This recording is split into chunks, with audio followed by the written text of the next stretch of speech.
I'm reading the article in the current issue of Atlantic magazine, How the Pandemic Defeated America, a virus that brought world's most powerful country to its knees, by Ed Yong, a well-known science journalist. How did it come to this? A virus 1,000 times smaller than a dust mote has humbled and humiliated the planet's most powerful nation. In the first half of 2020, SARS-CoV-2, the new virus, infected 10 million people around the world and killed 500,000. But a few countries have been as severely hit as the United States, which has 4% of the population, but quarter of the confirmed COVID-19 cases and deaths. These numbers are just estimate. Despite warning, the United States squandered every possible advantage. Countries with lesser resources did better. United States failed in every way possible. A sluggish response by the government denuded expertise and allowed the virus to gain foothold. Chronic underfunding of public health neutered the nation's ability to prevent the pathogen's spread. A bloated, inefficient healthcare system left hospitals ill-prepared. Policies that have endured since colonization left indigenous and Black Americans vulnerable to COVID-19.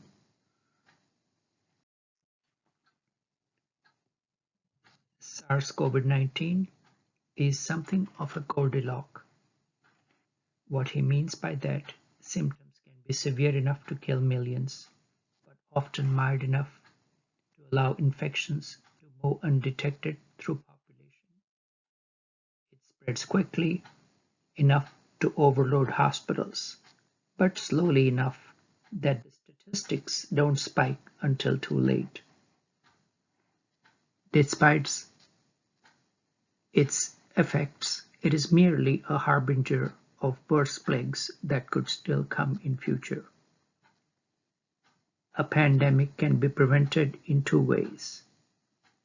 Number one, stop an infection from ever arising. This is likely impossible. There are way too many viruses and too many animals that harbor them. Most infected people don't even know about it, and most viruses are not transmissible. Sometimes in late 2019, a wrong virus left a bat and ended up in a human host, then another and another. Eventually, it found its way to Hunan seafood market and jumped into new hosts, creating an explosive pandemic, which began.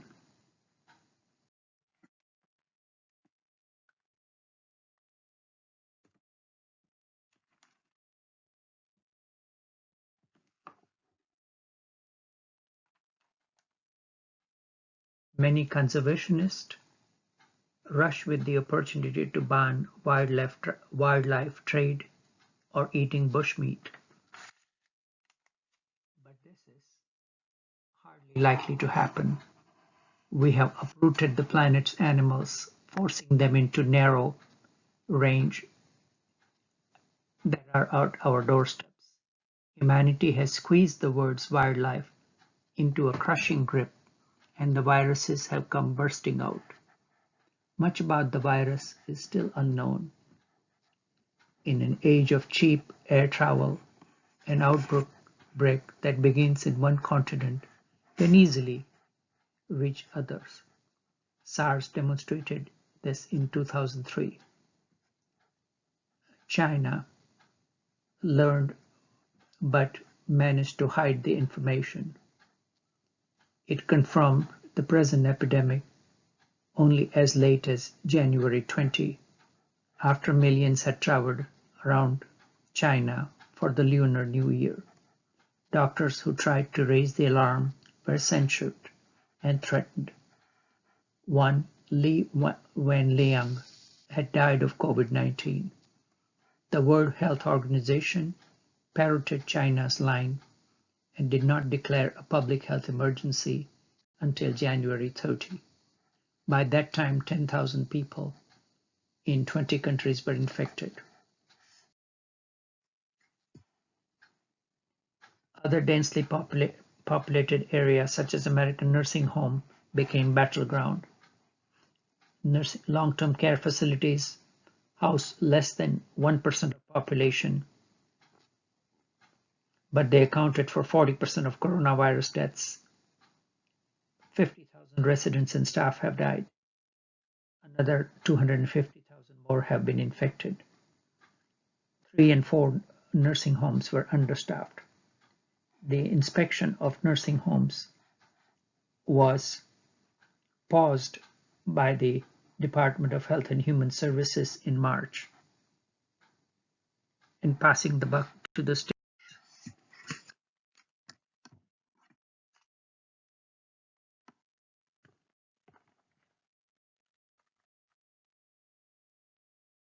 America's neglect of nursing homes, prisons, and deployment of tests are indicative of problematic attitude towards health.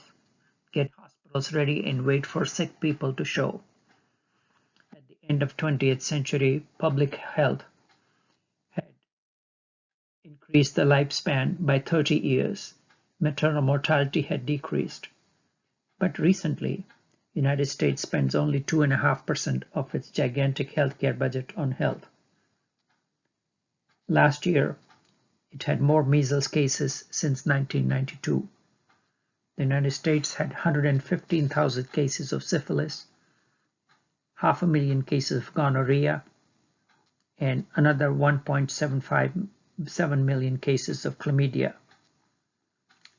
Local health departments have lost 55,000 jobs. Maryland governor would have deployed 10,000 contact tracers, but smaller countries like Republic of Congo has been able to track twice as many people. When hospitals declared emergency pandemic plans, they were for drastic cases with high mortality such as Ebola, relying on equipment from other hospitals. This was not possible with COVID-19. It was a 50-state catastrophe, and hospitals were undersupplied and overwhelmed. American hospitals operate in just about half the world's face masks are made in China, some of them in Hubei province, which was the pandemic epicenter, reducing the supply. The nasal swabs were made in Lombardy, Italy, which was initially the COVID-19 capital in Europe. Various antibiotics and painkillers have assembly line stretching to China and India. When the president prevaricated, the American people acted. The United States could have avoided 36,000 deaths if social distancing had been started a week earlier. Due to lockdown, the unemployment rate rose to 14%. The virus exploited the weak and elderly and people living on the fringe of the society. Women were more likely to suffer than men. 1 in every 1,450 Black Americans died from COVID-19, a rate twice that of white Americans.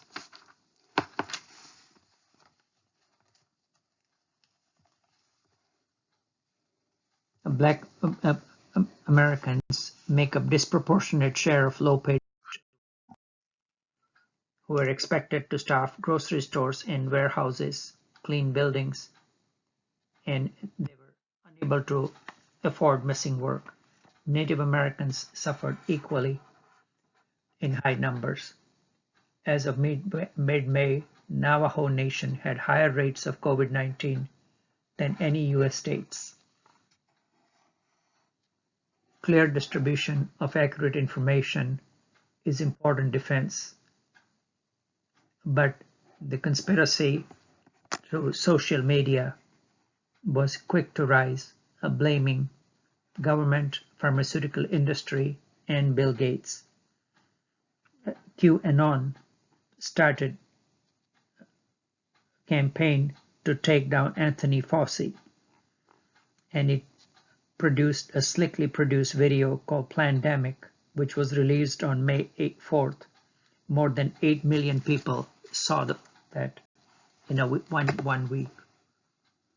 Rather than countering misinformation, trusted sources made it worse. Many health experts and officials downplayed the threat, and the WHO, the CDC, the Surgeon General initially urged people not to bother wearing masks, and later on reversed their recommendations, losing the trust of the public. In March, a small, flawed study from France, published in a minor journal, which would have been ignored, was touted as cure by the president himself. Subsequent studies in Lancet and New England Journal were published that the drug was not effective and was potentially harmful. Studies on suspected data were retracted. Science usually self-corrects, but during pandemic, the urgent pace produced sloppy claims before anybody could verify the validity of the reported findings. The President was ill-equipped to face the pandemic. He has made many misleading claims, and his record is very apparent.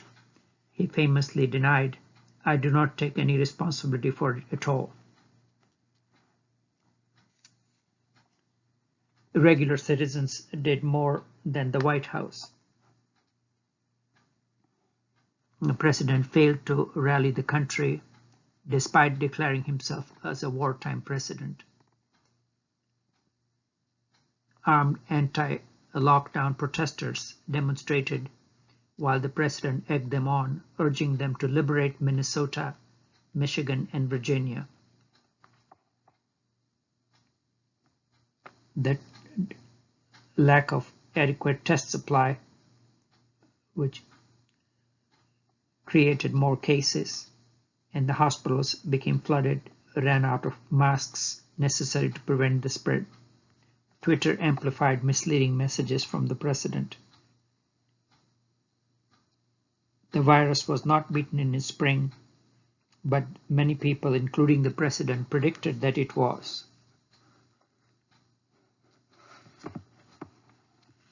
The US has been barely touched by major epidemic for a long time, except for H1N1 flu.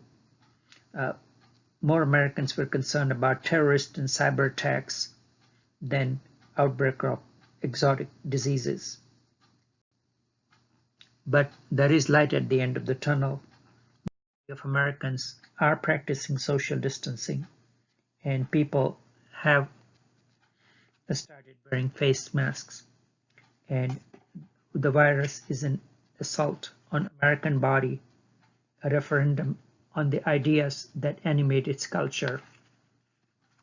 Recovery is possible, but demands radical introspection. The pandemic has been both a tragedy and a teacher. Its very etymology of the word offers a clue as to what is at stake in the greatest challenge of the future and what is needed to address them. Pan and Demos, all people. This was a brief summary of a brilliant article by respected science journalist Mr. Ed Yong in current issue of Atlantic.